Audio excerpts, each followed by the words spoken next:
Hello friends, welcome to Sagar Sharma classes. अगर आप BCom या एमकॉम या यूजीसी नेट कॉमर्स के लिए पढ़ रहे हैं तो आपको ये चैनल सब्सक्राइब कर लेना चाहिए, जिससे आपको आगे आने वाली वीडियो के बारे में भी पता चलता रहे। इस चैनल पर हम जितने भी कॉमर्स से रिलेटेड सब्जेक्ट्स हैं उनके मेन टॉपिक्स की वीडियो बनाते हैं और उनके बारे में शॉर्ट में जानकारी देने की कोशिश करते हैं। तो कृपया, अगर आपको यूजीसी नेट कॉमर्स की तैयारी करनी है और अगर आप बीकॉम एमकॉम के छात्र हैं तो आप इस चैनल को सब्सक्राइब कर सकते हैं। तो आज का जो हमारा टॉपिक है वो है types of banks, banking structure in India. मतलब बैंक्स जो हमारे इंडिया में वो किस किस टाइप्स के मिलेंगे और उनका क्या क्या स्ट्रक्चर है, आज हम इस वीडियो में उसकी बात करते हैं। तो स्टार्ट करते हैं। इसमें आप डायग्राम में देख सकते हैं बैंक्स हमारे इंडिया में दो कैटेगरी में बांटे जाते हैं। One is scheduled banks and second one is non scheduled banks. Scheduled banks की कैटेगरी में हमारे दो तरह के बैंक्स आते हैं, commercial bank and cooperative banks. अब कॉमर्शियल बैंक को भी चार कैटेगरी में डिवाइड किया गया है: public sector bank, private sector bank, foreign banks और आरआरवी की फुल फॉर्म है रीजनल रूरल बैंक्स। अब हम एक एक करके इनका क्लासिफिकेशन, मतलब इनके बारे में जानने की कोशिश करेंगे। और पब्लिक सेक्टर बैंक्स जो एसबीआई है और उसके जो एसोसिएट बैंक्स हैं और नेशनलाइज्ड बैंक्स हैं और अदर पब्लिक बैंक्स हैं, वो पब्लिक सेक्टर बैंक्स के अंदर हम आपको बताएंगे कैसे आते हैं। सबसे पहले शेड्यूल्ड बैंक। शेड्यूल्ड बैंक्स क्या होते हैं? शेड्यूल्ड बैंक्स वो बैंक होते हैं जो आरबीआई एक्ट 1934, और आरबीआई का इस्टेब्लिशमेंट तो 1935 में हुआ था, लेकिन जो एक्ट बना है वो 1934 का है, और जो आरबीआई ने फंक्शनिंग स्टार्ट की थी वो 1935 से की है, और जो एक्ट है वो 1934 का है। सेकंड शेड्यूल में जो आरबीआई एक्ट के 1934 में जितने भी बैंक्स रजिस्टर्ड हैं उन सबको शेड्यूल्ड बैंक बोला जाएगा। इसकी टू कंडीशंस होती हैं। कोई भी बैंक शेड्यूल्ड बैंक कब बन सकता है, उसके लिए उसको दो कंडीशन फॉलो करनी पड़ती हैं। पहली, must have a paid up capital and reserve of not less than ₹5 lakh. मतलब कम से कम उस बैंक के पास 5 लाख का रिजर्व या कैपिटल होना चाहिए। और आरबीआई के व्यू में वह बैंक किसी भी कस्टमर के राइट को या डिपॉजिटर के राइट को अगर उसके अगेंस्ट है तो वो शेड्यूल बैंक में नहीं आएगा। तो वो किसी भी कस्टमर या डिपॉजिटर के राइट के अगेंस्ट में नहीं होना चाहिए। और schedule banks are eligible for loans from the RBI at bank rate. और आरबीआई शेड्यूल बैंक्स को लोन दे सकती है at the bank rate. Next, non scheduled banks. Non scheduled banks क्या होती हैं? नॉन शेड्यूल्ड बैंक जो शेड्यूल्ड बैंक की लिस्ट में नहीं है वो नॉन शेड्यूल्ड बैंक्स हैं। जो आपकी second schedule of RBI act में नहीं रजिस्टर्ड हैं वो शेड्यूल्ड बैंक्स हैं। और ये किसी भी आरबीआई के प्रोविजन से या उनकी गाइडलाइन से बाउंड नहीं होती हैं। ये आपके जो भी इनके खुद के रूल्स होते हैं ये वो बनाती हैं और उनके अकॉर्डिंग ही काम करती हैं। जैसे examples, Jammu and Kashmir bank, bank of Punjab are the examples of non scheduled banks. ये नॉन शेड्यूल्ड बैंक्स हैं। अब जो नेक्स्ट है, शेड्यूल्ड बैंक्स और नॉन शेड्यूल्ड बैंक्स में क्या डिफरेंस होता है शेड्यूल्ड बैंक और नॉन शेड्यूल्ड बैंक्स में? तो पहले मीनिंग के बेसिस पे देखते हैं। शेड्यूल्ड बैंक्स क्या होती हैं? शेड्यूल्ड बैंक्स हमारी वो बैंक होती हैं जिनकी कैपिटल 5 लाख रुपए से ज़्यादा होती है, मतलब मिनिमम 5 लाख कैपिटल उनके लिए रिक्वायरमेंट होती है। और नॉन शेड्यूल्ड बैंक्स कौन सी होती हैं? नॉन शेड्यूल्ड बैंक्स वो होती हैं जो आरबीआई के सेकंड शेड्यूल में रजिस्टर्ड नहीं होती हैं और जो आरबीआई की गाइडलाइन के तहत काम नहीं करती हैं, वो हमारी होती हैं नॉन शेड्यूल्ड बैंक्स। अब सेकंड शेड्यूल में listed in the second schedule, जो सेकंड शेड्यूल में हमारी शेड्यूल्ड बैंक्स तो लिस्ट रहती हैं, लेकिन जो अनशेड्यूल्ड बैंक हैं वो इसमें लिस्ट नहीं रहती हैं। Cash reserve ratio maintained with RBI. Scheduled banks का जो कैश रिजर्व रेशियो रहता है वो आरबीआई के साथ मेंटेन रहता है, और जो नॉन शेड्यूल्ड बैंक्स हैं वो मेंटेन्ड विद देमसेल्फ। वे अपना खुद का कैश रिजर्व रेशियो बनाती हैं, वो आरबीआई के साथ नहीं करती हैं अपना cash reserve ratio. Borrowing, scheduled banks अपनी आरबीआई से भी बोरोइंग कर सकती हैं in the case of emergency, और अगर वो रेगुलर बैंकिंग पर्पज़ के लिए भी करती हैं वो कर सकती हैं, लेकिन नॉन शेड्यूल बैंक ऐसा नहीं कर सकती हैं। अगर कोई बहुत बड़ी इमरजेंसी है आपका, तभी नॉन शेड्यूल बैंक आरबीआई से बोरो कर सकती हैं। Public sector banks. अब बात करते हैं पब्लिक सेक्टर बैंक्स क्या होती हैं। पब्लिक सेक्टर बैंक्स वो होती हैं जिसका शेयर होल्डिंग 51% गवर्नमेंट के पास होता है, और ये सब nationalised bank, SBI and RRB, ये सब पब्लिक सेक्टर बैंक्स हैं। इनका 51% या 51% से ज़्यादा जो शेयर होल्डिंग है वो गवर्नमेंट अपने पास होल्ड करके रखती है, इसलिए पब्लिक सेक्टर बैंक है। और इंडिया में सबसे बड़ा पब्लिक सेक्टर बैंक है SBI, state bank of India is the largest public sector bank. Public sector banks के अंदर 3 तरह की बैंक आती हैं, एसबीआई और उसकी एसोसिएट बैंक्स, और नेशनलाइज बैंक्स, और आपकी अदर पब्लिक सेक्टर बैंक्स, इसमें आरआरबी को भी इंक्लूड करते हैं।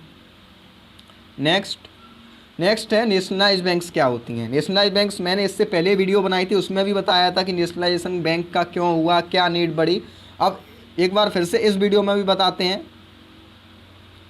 नेशनलाइज बैंक्स वो बैंक्स होती हैं जो कि बैंकिंग रेगुलेशन एक्ट था, और जिसको पहले बैंकिंग कंपनीज एक्ट भी बोला जाता है, जो 1949 में इम्प्लीमेंट हुआ था, उसके तहत जो रूल्स के तहत जो बैंक्स नेशनलाइज हुई हैं। अब नेशनलाइजेशन 2 बार हुआ था, एक 1969 में और एक 1980 में। 1969 में 14 बैंक्स का नेशनलाइजेशन हुआ था जिनके डिपॉजिट्स 50 करोड़ रुपीज़ से ज़्यादा थे, उन बैंक्स का नेशनलाइजेशन 1969 में हुआ था।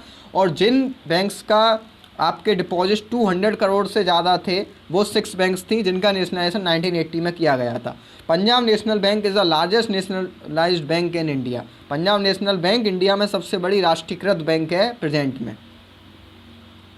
नेक्स्ट, नेशनलाइजेशन क्या होता है। नेशनलाइजेशन नाम से क्लियर है, राष्ट्रीयकरण करना। राष्ट्रीयकरण का मतलब है जब प्राइवेट एसेट्स और जो हमारी ओनरशिप है वो गवर्नमेंट के हाथों में चले जाए, मतलब वो नेशनलाइज हो जाए, तो वो नेशनलाइजेशन है। लिखा हुआ है nationalisation is the process of transferring private assets into public assets. जो प्राइवेट एसेट्स हैं, मतलब जिन पर प्राइवेट ओनरशिप है, वो हमने गवर्नमेंट के पास ट्रांसफ़र कर दी, वो नेशनलाइजेशन है।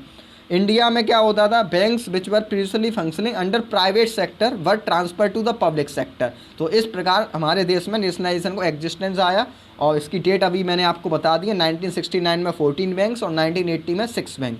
अब एक स्टेटमेंट है कि all nationalise banks were private sector banks but all private sector banks were not nationalised bank. इसका मतलब है कुछ प्राइवेट सेक्टर बैंक्स अभी ऐसी भी हैं जिनका नेशनलाइजेशन नहीं हुआ है, लेकिन वो पब्लिक सेक्टर बैंक्स हैं फिर भी। ठीक है, तो ये स्टेटमेंट आपको याद रखना होगा। Next, state bank of India. State bank of India एक पब्लिक सेक्टर बैंक है। ये इंडिया की सबसे बड़ी पब्लिक सेक्टर बैंक है, लार्जेस्ट पब्लिक सेक्टर बैंक है स्टेट बैंक ऑफ इंडिया। अब ये state bank of India form कैसे हुई। 3 आपकी प्रेसिडेंसी बैंक थी, bank of Madras, bank of Bengal and bank of Bombay. उन तीनों को मिला के इंपीरियल बैंक ऑफ इंडिया बनी थी। फिर गवर्नमेंट ने 1959 में अपना मतलब जो आरबीआई थी उसने एसबीआई के 60% स्टेक को ओन कर लिया और उसका नाम स्टेट बैंक ऑफ इंडिया कर दिया, और 1 जुलाई 1955 से इंपीरियल बैंक ऑफ इंडिया का नाम स्टेट बैंक ऑफ इंडिया हो गया। अब बात करते हैं स्टेट बैंक ऑफ इंडिया की कौन कौन सी एसोसिएट बैंक्स हैं। गवर्नमेंट ने एक एक्ट पास किया था, state bank of India act 1959 में, और उसकी 8 एसोसिएट बैंक को फॉर्म किया था। उसमें state bank of Bikaner, Hyderabad, Indore, Mysore, Saurashtra, Patiala और त्रावणकोर, 8 एसोसिएट बैंक को 1959 में एक्ट बना था एसबीआई का, उसके तहत एसोसिएट बैंक्स आई थी एसबीआई की। नेक्स्ट, और इन 2008 जो बैंक ऑफ सौराष्ट्र था आपका, बैंक ऑफ सौराष्ट्र, उसको हमने स्टेट बैंक ऑफ इंदौर के साथ मर्ज कर दिया, जिससे हमारी केवल 5 एसोसिएट बैंक्स रह गई एसबीआई की। On 1 April 2017 SBI merged with of its 5 associate banks and 1 other bank.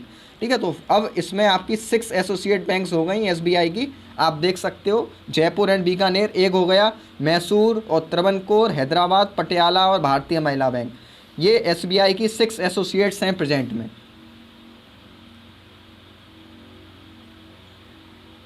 अब बात करते हैं रीजनल रूरल बैंक्स, आरआरबी। ये भी पब्लिक सेक्टर बैंक्स होते हैं। ये क्या होते हैं, ये आपके स्मॉल जो रूरल एरियाज़ हैं, अर्बन एरियाज़ हैं, उनमें काम करते हैं। ये आपके किस एक्ट के तहत काम करते हैं, ये आपके एक रीजनल रूरल बैंक्स एक्ट 1976, और सबसे पहला जो आरआरबी था वो आपका मुरादाबाद यूपी में इस्टेब्लिश किया गया था। और ये नरसिम्हन वर्किंग ग्रुप इन 1975 ने एक कमेटी बनाई थी, उसके तहत ये आपके अक्टूबर 2 1975 को हमारे रूरल एरियाज़ में आरआरबी की नीड को देखा गया कि अब इन रूरल एरियाज़ में भी कोई बैंक ना बैंक होने चाहिए, तो उसके लिए आरआरबी को इस्टेब्लिश किया गया। अब इनका कैपिटल स्ट्रक्चर देखो, मतलब इसमें कैपिटल कैसे लगती है। सेंट्रल गवर्नमेंट 50%, स्टेट गवर्नमेंट 15%, और स्पॉन्सरिंग बैंक जो इसको स्पॉन्सर कर रही है वो कोई भी प्राइवेट या पब्लिक सेक्टर बैंक हो सकती है, जो 35% अपना कैपिटल लगाएगी। Since April 1987, no new RRB has been opened, keeping in view the recommendation of Kelkar committee. Kelkar committee ने अपने रिकमेंडेशन दिए थे, उसके तहत उन्होंने बताया कि अब आरआरबी की नीड नहीं है, इस वजह से 1987 के बाद से कोई भी न्यू आरआरबी ओपन नहीं किया गया है।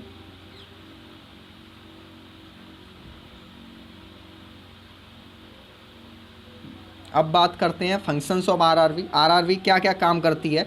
Provide banking facility to rural and semi urban area, जैसे मैंने बताया था, ये रूरल और जो सेमी अर्बन एरिया है, मतलब जो लेस डेवलप्ड एरियाज हैं, उन सिटीज़ में, उन विलेजेज में अपने ब्रांच को ओपन करती है और वहाँ के गाँव को बैंकिंग फैसिलिटी के बारे में बताती है।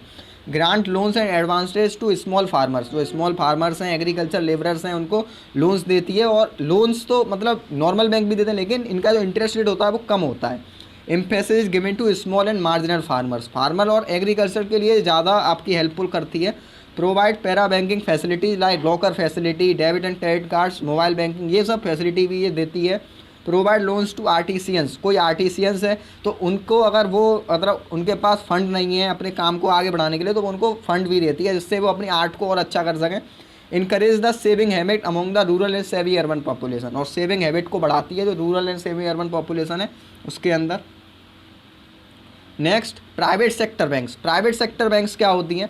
प्राइवेट सेक्टर बैंक्स वो हैं जो पब्लिक सेक्टर बैंक्स नहीं है, लेकिन ये तो बहुत सिंपल डेफिनेशन हो गई। प्राइवेट सेक्टर बैंक्स वो हैं जिनका गवर्नमेंट पर मतलब जिसकी होल्डिंग गवर्नमेंट के पास नहीं है, जिसको गवर्नमेंट ने अपने अंदर ओन नहीं किया है, वो सब आपकी प्राइवेट सेक्टर बैंक्स हैं।